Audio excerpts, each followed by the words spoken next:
นั้นใจจะขาดอยู่แล้วด้วยฮักน้องแก้วที่งามโสภาลาวันดังหนึ่งนางฟ้าลงสู่ดินเหมือนว่าพระอินทร์นั้นลงมาปั่นให้อายนอนฝันถึงน้องหัวใจอายนี้แม้นมีทางออกได้อายขอกอดไว้ให้นวลน้องนาขออยากอยู่ขอบฟ้า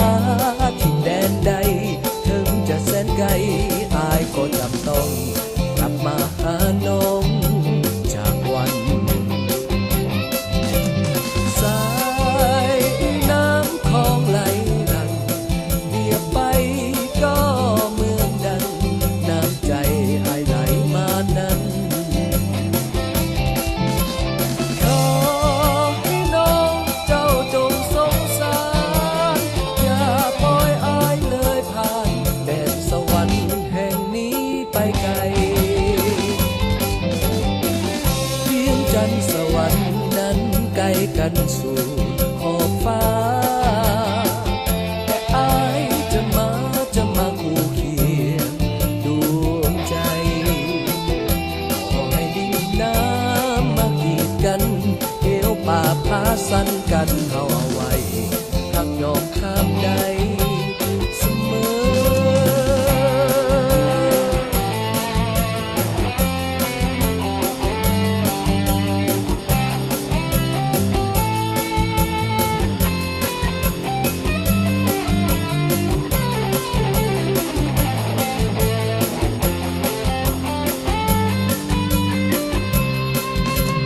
สา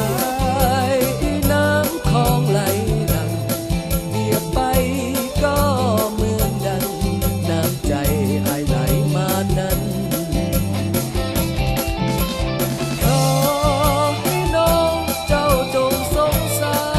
รอย่าปล่อยอายเลยผ่านแดนสวรรค์แห่งนี้ไปไกลเพียงจันทร์สวรรค์นั้นไกลกันสู่ขอบฟ้าแต่อายจะมาคู่เคียงดวงใจขอให้ดินน้ำมากีดกันเอวป่าพาสั้นกันเอาไว้หักยอม